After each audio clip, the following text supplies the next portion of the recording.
Hello friends, good morning all of you. I hope you all of healthy and happy, and I wish you always be happy and healthy. Okay, so આપણે હવે English યુનિટની અંદર unit 2 ની અંદર activity 2 આજે ભણવાના છે. હું આશા રાખું છું કે તમે બધાએ એક્ટિવિટી 1 ને બરાબર સમજી લીધી હશે અને એક્ટિવિટી 1 નું જેટલું પણ વર્ક હતું એ બધું કરી નાખ્યું હશે અને સાથે સાથે હાર્ડ વર્ડ્સ જે સ્પેલિંગ તમને કહ્યા હતા એ પણ કર્યા હશે અને આઈ હોપ કે બધા સ્ટુડન્ટ્સે એક્ટિવિટી 1 ની જે રાઇમ છે 3 સ્ટેપની અંદર 3 પેરેગ્રાફ્સ એ કમ્પ્લીટલી પોતાની પાકી બુકમાં લખી લીધા હશે. નથી લખ્યા તો લખી નાખજો. અને હા, સાથે બીજી એક વસ્તુ કે આ વિડીયો જ્યારે પૂરો થઈ જાય ત્યારે વિડીયોની સાથે તમને હોમવર્કની પીડીએફ મળવાની છે. એટલે દરેક પેરેન્ટ્સને અને સ્ટુડન્ટ્સને તમને બધાને વિનંતી છે કે એ યુનિટનું રિલેટેડ જે હોમવર્ક આપેલું છે વિડીયોના પછી એ હોમવર્ક તમારા બાળક પાસે તમારે કરાવી લેવું અને સ્ટુડન્ટ્સે જાતે પણ કરી લેવું. ઓકે, તો વિદ્યાર્થી આપણે ચાલુ કરીએ એક્ટિવિટી 2. જે એક્ટિવિટી 2 છે આપણે લાસ્ટ લેક્ચરમાં વાત કરી હતી કે એનિમલ્સની સ્પેશિયલ એબિલિટીઝને આપણે ભણવાનું છે. Activity 2 animals have special abilities. Read the following sentences allowed. એટલે પેજ નંબર 14 ઓકે, જેટલા પણ સ્ટુડન્ટ્સે પોતાની ટેક્સ્ટ બુક હજી ખોલી નથી તો તમારી ટેક્સ્ટ બુકને સાથે ખોલી રાખજો. સાથે સાથે બીજું શું રાખવાનું છે? પાકી બુક રાખવાની છે અને ગ્રામર બુક રાખવાની છે. પાકી બુકની અંદર કેટલાક સ્ટુડન્ટ્સને હાર્ડ વર્ડ્સ સ્પેલિંગ છે બોર્ડ પરથી લખાવી દયા છે, પણ ઘણા બધા સ્ટુડન્ટ્સ એવા આવશે કે જેમને બાકી હશે, અથવા તો તમે સેલ્ફ પ્રેક્ટિસ માટે મારી સાથે પણ હાર્ડ વર્ડ્સને લખી શકશો, જેનાથી ફાયદો જ ફાયદો છે, કોઈ ગેરફાયદો થવાનો નથી. કારણ કે તમારા જે સ્પેલિંગ છે, હાર્ડ વર્ડ્સ છે, એ તમને વધારે ને વધારે યાદ રહેશે, તમે વધારે લર્ન કરી શકશો અને સરળતાથી યાદ રાખી શકશો. શું સ્ટુડન્ટ્સ, આપણે ચાલુ કરીએ. તો સૌથી પહેલાં તો જે આપણી સૂચના છે ને એની અંદર કેટલાક વર્ડ્સ છે, કેટલાક હાર્ડ વર્ડ્સ કે જેને તમે ફર્સ્ટ ટાઈમ ફેસ કરો છો, પહેલી વાર જુઓ છો કે તમે આ શબ્દને પહેલી વાર સાંભળ્યું છે એટલે તમને એનો મિનિંગ ખબર નથી. તો આજે આપણે એના મિનિંગને પણ સમજશું અને એનિમલ્સની પાસે કેવી એવી સ્પેશિયલ એબિલિટી છે એમને પણ સમજશું. તો સૌથી પહેલું તો આપણે શું લખવાનું છે? સાથે સાથે હાર્ડ વર્ડ્સ લખવાનું છે કે જે વર્ડ્સ તમને થોડા અઘરા લાગે છે.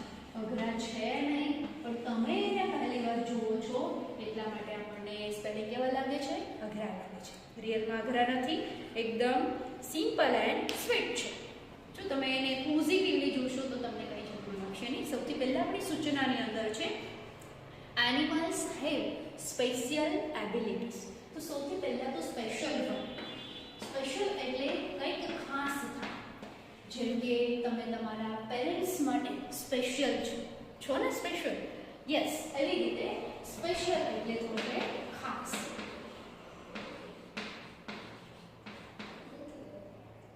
સ્પેશિયલ એટલે થાય ખાસ અથવા તો મહત્વનું. Okay, every child are special for their parents. તમારા માતા પિતા માટે તમે બધા જ ખાસ સ્પેશિયલ મહત્વના છો. It's okay. પછી છે એબિલિટીઝ. આ વર્ડ પણ તમારા માટે લખવો છે. ઓકે, અને પછી તમને પણ સમજવાનો છે એબિલિટીઝ. આનો મૂળ વર્ડ છે એબિલિટી, એબિલિટીઝ. આ બહુવચન વર્ડ છે એટલે આપણે અહીંયા એક વચનના જ વર્ડને લખીશું કારણ કે જેનાથી તમને સમજાય. એબિલિટી. ઓકે, એબિલિટી મતલબ થાય કાર્યક્ષમતા. જેવી રીતે તમારી અંદર પણ ઘણી બધી એબિલિટીઝ ભરેલી હોય છે. કોઈ સારું સરસ મજાનું નાચી શકતા હોય છે, કોઈ રનિંગ કરી શકતા હોય, કોઈ ડ્રોઈંગ કરી શકતા હોય, ડાન્સિંગ કરી શકતા હોય, ઘણું બધું કરી શકો છો. સો નામ છે એબિલિટી એટલે થાય કાર્યક્ષમતા.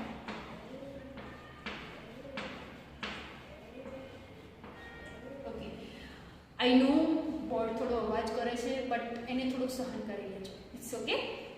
નાઉ હવે છે એનિમલ્સ હેવ સ્પેશિયલ એબિલિટીઝ. આ હેવ અને હેશ તમે બહુ પહેલા શીખી ગયા છો. 3rd સ્ટાન્ડર્ડથી લઈ અને 6th સ્ટાન્ડર્ડ સુધી શીખતા આવ્યા છો. હેવ એટલે થાય ની પાસે હોવું, એટલે એનિમલની પાસે કેટલીક ખાસ મહત્વની કાર્યક્ષમતાઓ હોય છે. Read the following sentences allowed. આ તો તમને ખબર જ છે કે સેન્ટેન્સીસ એટલે વાક્યો થાય છે અને લાઉડ એટલે જોરથી બોલવું. ઓકે, તો ફર્સ્ટ ઓફ ઓલ અહીંયા એક એનિમલ આવે છે, જો લગભગ તમે લોકોએ જોયું હશે કે એક ઝૂમાં જોયું હશે, કોઈ સર્કસમાં જોયું હશે, અથવા તો કોઈ અલગ અલગ જગ્યા પર જોયું હશે. એ છે હિપ્પોપોટેમસ. તો સૌથી પહેલાં તો હિપ્પોપોટેમસ એટલે શું થાય, એનું ગુજરાતી શું થાય? આપણે એને હિપ્પોથી ઓળખીએ છીએ, હિપ્પોપોટેમસથી ઓળખીએ છીએ, એને કહેવાય ગુજરાતીમાં જળઘોડો.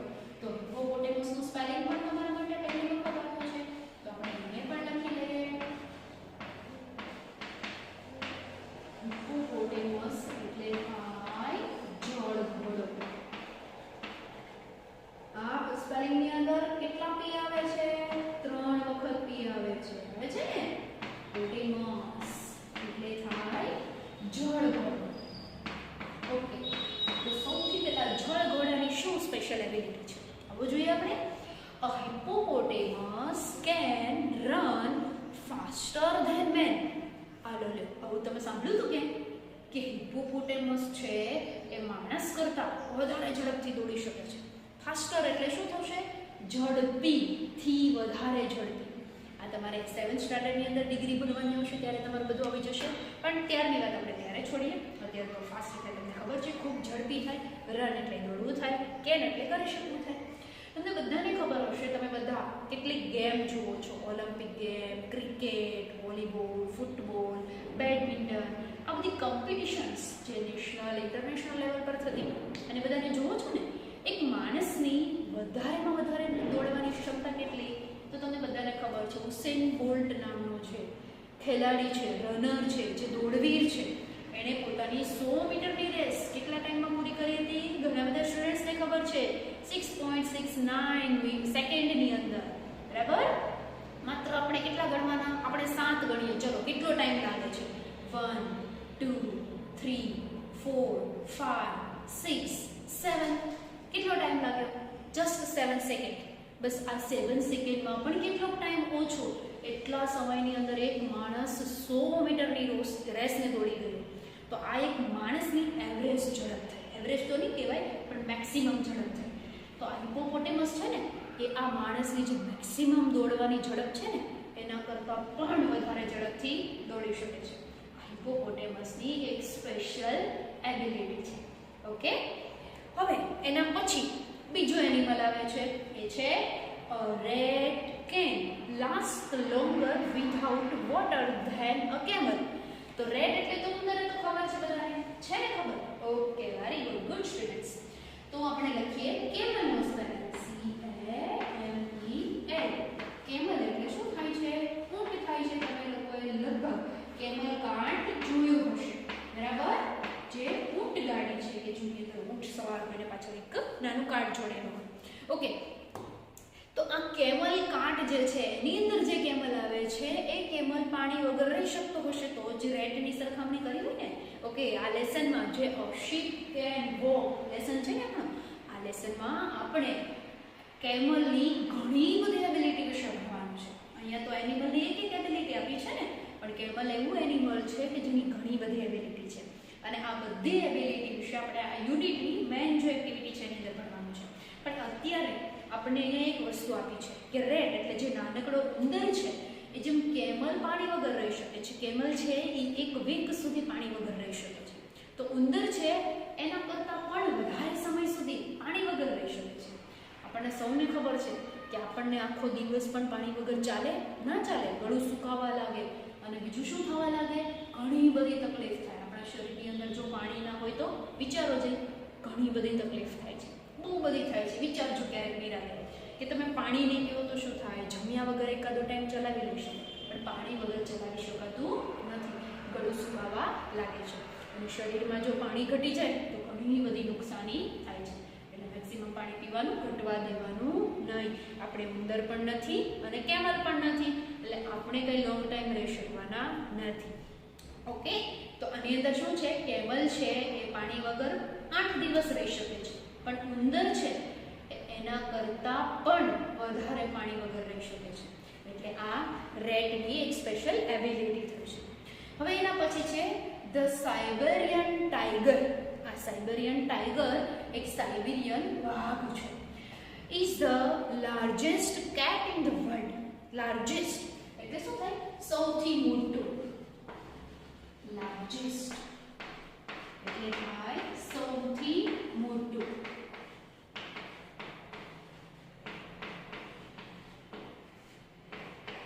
આ કૌંસમાં એટલા માટે લખું છું કારણ કે આ ડિગ્રીમાં યુઝ થતો વર્ડ છે. બરાબર? અહીંયા આપણે સૌથી મોટું લેવાનું છે. લાર્જનો મતલબ થાય મોટું. Largest cat in the world. હવે ટાઈગરને કેટ કીધું, ટાઈગરને બિલાડી કીધી. યસ, ગુજરાત એવું થાય એનું કે સાઇબેરિયન ટાઈગર છે એ વિશ્વની સૌથી મોટી બિલાડી છે. હવે તમને લોકોને કદાચ યાદ હશે, તમે યાદ કરો 3 થી 5 ધોરણ સુધી તમે જે મારી આસપાસ, સૌની આસપાસ, આપણી આસપાસ આ સબ્જેક્ટ જે પર્યાવરણને લગતા હતા, જેની અંદર એસિસ અને એન્વાયરમેન્ટ બંને મિક્સ. તો આ સબ્જેક્ટ્સની અંદર તમે ઘણું બધું ભણ્યા હતા એનિમલ વિશે. એની અંદર કંઈક એવો રેફરન્સ આવ્યો હશે કે બિલાડી વર્ગના પ્રાણી. તો એની અંદર વાઘ, બિલાડી, ચિત્તો, સિંહ, દીપડો આ બધા પ્રાણીઓ છે ને એને બિલાડી વર્ગના પ્રાણી કહેવાય. પ્રાણીઓના કેટલાક વર્ગ પાડેલા છે જેને કેટ ફેમિલી એનિમલ કહેવાય. અને બીજું પણ આવે છે જે પેટે સરકીને ચાલતા પ્રાણીઓ છે, જેમાં સાપ, ગરોળી, મગર, અજગર આ બધાને ગરોળી વર્ગના પ્રાણી કહેવાય, જેમ કે લિઝાર્ડ ફેમિલી એનિમલ્સ. બરાબર? બે પ્રકારના આવે, કયા? Cat family animals and lizard family animals. બરાબર? તો આ બધા પ્રાણીઓ છે. એમાં વાઘ પણ એક પ્રકારનું બિલાડી વર્ગનું પ્રાણી છે, પણ એ કેવું છે? આખી દુનિયાની અંદર સૌથી મોટું પ્રાણી છે, બિલાડી વર્ગનું માત્ર. બરાબર? પછી ડાયનોસોર કે અજગર એ બધું એમાં આવશે નહીં. માત્ર બિલાડી વર્ગના જે પ્રાણીઓ છે એમાં સૌથી મોટું છે. It waits up to 300 kilograms. હવે એનું વજન કેટલું છે? 300 કિલોગ્રામ વજન છે. આપણું તો એનાથી ઘણું બધું ઓછું છે. બરાબર? કારણ કે સૌથી મોટું બિલાડી વર્ગનું પ્રાણી છે તો એનું વજન તો હોવાનું જ, એટલે 300 કિલોગ્રામ એનું વજન છે. It can eat 27.2 kilogram of meat at one meal time. હવે meat નો સ્પેલિંગ આપણે જોઈશું. meat એટલે શું થાય? બરાબર? meat એટલે થાય માંસ. જે માંસાહારી પ્રાણીઓ શું ખાય છે? પોતાના ખોરાકમાં ખાય છે. જેમ આપણે અનાજ ખાઈએ છીએ, કઠોળ ખાઈએ છીએ, એવી રીતે માંસાહારી પ્રાણીઓ જે છે એ માંસ ખાય છે. એટલે 27.2 કિલોગ્રામ માંસ at one meal time. Meal time મતલબ મીલ ટાઈમ મીન્સ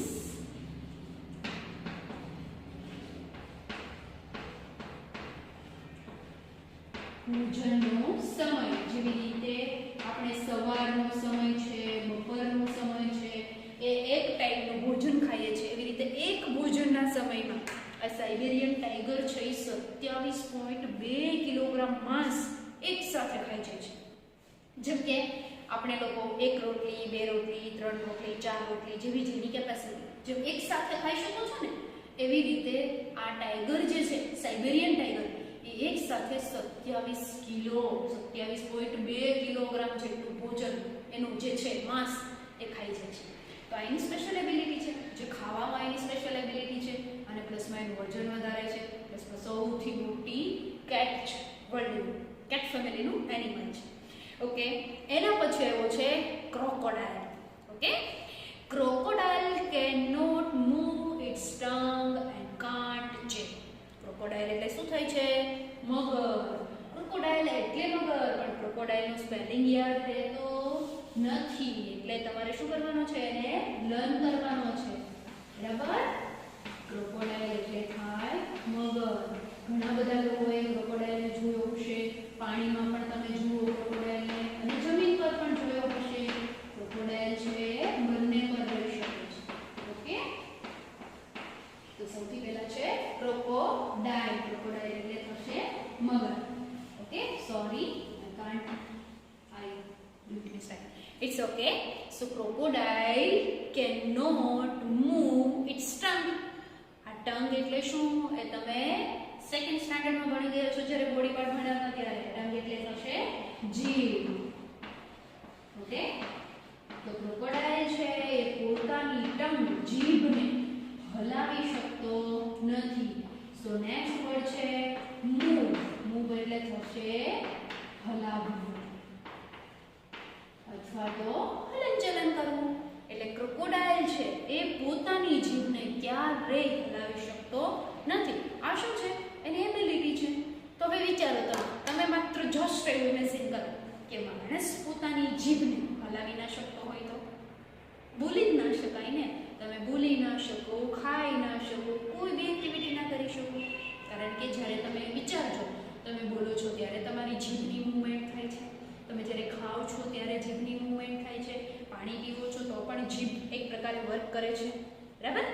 અને જીભ જ્યારે આપણા મોઢામાં હોય છે ત્યારે વેલ્યુ નથી સમજાતી, પણ જરા સરખી જો ટૂંકી થઈ ગઈ, ઈજા થાય ત્યારે ખબર પડે કેટલો પ્રોબ્લેમ થાય છે. તો આ ક્રોકોડાઇલ છે ને જીભને હલાવતો નથી, તો વિચારો ખાતો કેમ હશે? એને ખાવા તો જોઈએ ને. તો ક્રોકોડાઇલ છે એ ચાલી શકતો નથી એવું એક્ટિવિટી બનવા આપણે ભણ્યા હતા કે નહીં? યસ. ક્રોકોડાઇલ શું કરી શકે? ક્રાઉલિંગ કરી શકે, પેટે સરકીને ચાલી શકે, પણ ચેવ કરી શકે નહીં, ચાલી શકતો નથી. તો ક્રોકોડાઇલ ખાય કેમ? એ ક્યારેય ચાવતો નથી. જે પણ એનો ખોરાક છે, કોઈ માણસને ખાઈ ગયો હોય કે પ્રાણીને ખાઈ ગયો હોય તો સીધા એને ગળી જાય છે પેટમાં, બરાબર?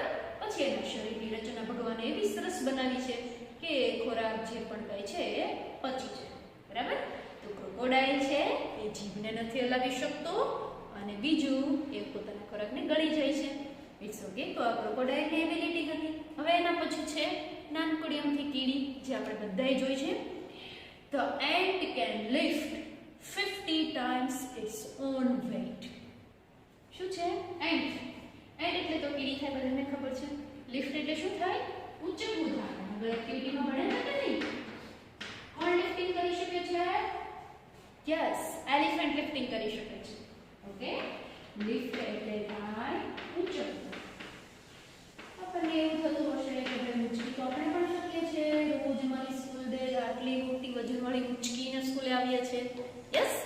હા, આવો છો તમે, પણ તમે કેટલું વજન ઊંચકો છો? થોડું, તમારા લેવલ જેટલું. વધીને 5-6 કિલો જેટલું વજન, વધીને 10 કિલો જેટલું વજન. પણ કીડી છે જે એ કેટલું વજન ઊંચકે છે?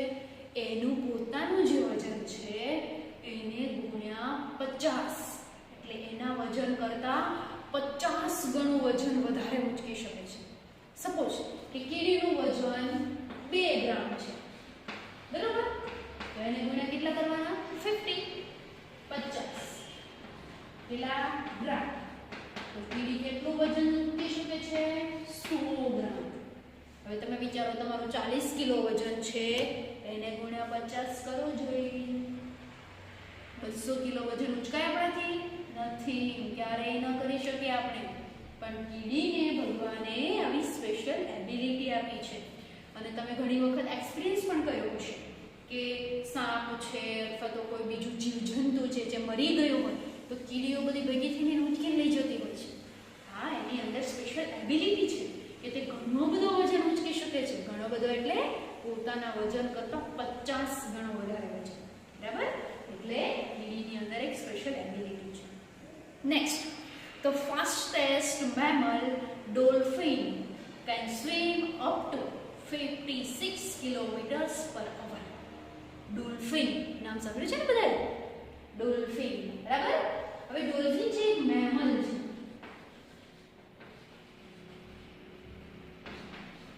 ડોલ્ફિન છે શું છે? એક મેમલ છે. સોરી, મેમલ એટલે થાય સસ્તન વર્ગનું પ્રાણી. હવે તમને સવાલ થતો હશે કે સસ્તન વર્ગ એટલે શું? પણ આ તમે સસ્તન વર્ગનું પ્રાણી આવું બધું 3 to 5 આપણી આસપાસ, મારી આસપાસ અને સૌની આસપાસમાં ભણ્યા છો. કેટલાક પ્રાણીઓના પ્રકાર આવતા હતા. સસ્તન વર્ગના પ્રાણી. સસ્તન વર્ગનું પ્રાણી એટલે શું થાય? યાદ કરો, તમારે ઘણા બધા પ્રકાર આવતા હતા. જમીન પર રહેનારા પ્રાણી, આકાશમાં ઉડનારા પ્રાણી, પાણીમાં રહેનારા પ્રાણી, પાણી અને જમીન બંને પર રહેનારા પ્રાણી. આવતું તો કે નહીં? તો પાણી અને જમીન બંને પર રહે ને ઉભયજીવી કહેવાય, મગર, દેડકો.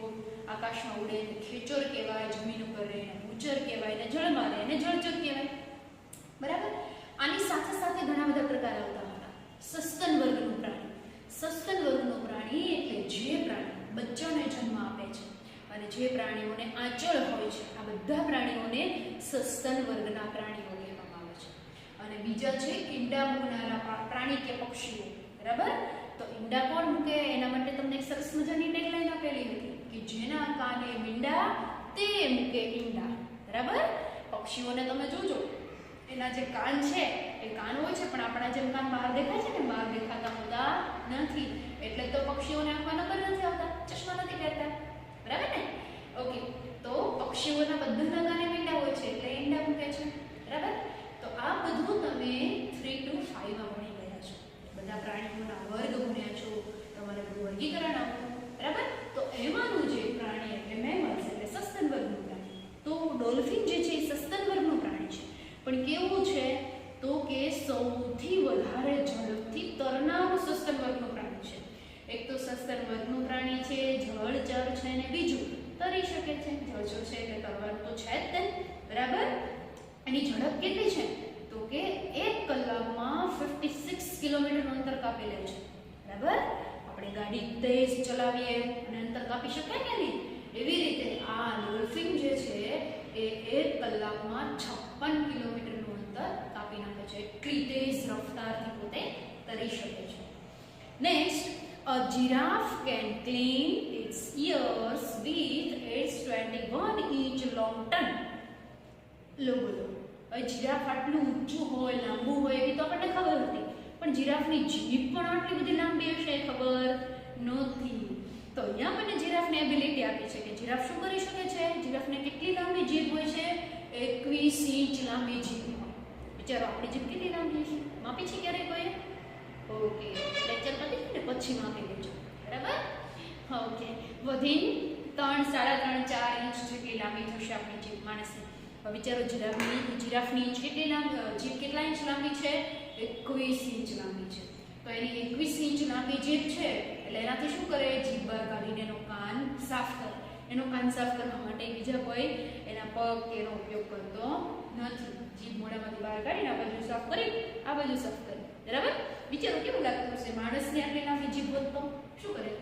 તો જેમ આપણે બધા હાથે ચીટીઓ ભરીએ છીએ ને, તમે બધા જીભે ચીટીઓ કરતા નહીં. Just comment it, it's okay. તો જીરાફ છે, આની સ્પેશિયલ એબિલિટી શું છે કે એની 21 ઇંચ લાંબી જીભ છે ને, એના વડે એ શું કરે છે? પોતાના કાન છે એને ક્લીન કરી દે છે. તો ફ્રેન્ડ્સ, આ બધા એનિમલની આટલી બધી એબિલિટી છે. હવે વિચારો, જો કોઈ એનિમલની આવી સારી એબિલિટી હોય તો માણસની તો એબિલિટી હોવાની જ હશે કે નહીં? ઓકે, આપણે બીજા બધાને છોડી દઈએ. આપણે આજે ઘણા બધા એનિમલની એબિલિટીને જોઈ, 1, 2, 3, 4, 5, 6 and 7 એનિમલની એબિલિટી જોઈ, જેની અંદર બધાની અંદર કંઈક ને કંઈક છે. તો હવે આપણે આપણી પોતાની એબિલિટી જોઈએ કે આટલા એનિમલની અંદર જો એબિલિટી હશે તો મારી અંદર પણ કંઈક હશે કે નહીં? Every person has a special abilities, બરાબર. દરેક માણસની અંદર કંઈક ને કંઈક એબિલિટી છે, પણ એને ફાઇન્ડ કરવાની છે. ઓકે, કરશો ને તમે ફાઇન્ડ, અને ફાઇન્ડ કરશો તો તમે ખૂબ આગળ વધશો. ઓકે, અને આગળ વધવું, સક્સેસ લેવી બધાને ગમે છે. ઓકે, તો આ હતી આપણી એક્ટિવિટી 2 સ્પેશિયલ એબિલિટીઝ. હવે તમારે લોકોએ આ જે છે એને શું કરવાનું છે? પાકી બુકની અંદર બધા જ એનિમલની એબિલિટીને લખવાની છે, બરાબર. ઇફ યુ ઇન્ટરેસ્ટેડ, જો તમને વધારે રસ પડે છે એની અંદર, તો એના સરસ મજાના પિક્ચર્સ પણ બનાવજો સાથે, બરાબર. If you want so do it. Okay, કોઈ કમ્પલસરી નથી, પણ લખવું કમ્પલસરી છે, પિક્ચર્સ બનાવવા એ કમ્પલસરી નથી. ઓકે, તો આજે આપણે આપણી આ એક્ટિવિટી 2 છે એને અહીંયા ક્લોઝ કરીએ છીએ.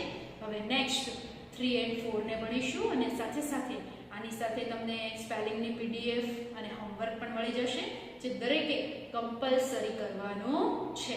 તો આજનો આપણો પીરિયડ છે અહીંયા પૂરો થાય છે. Have a happy day all of you. Thank you.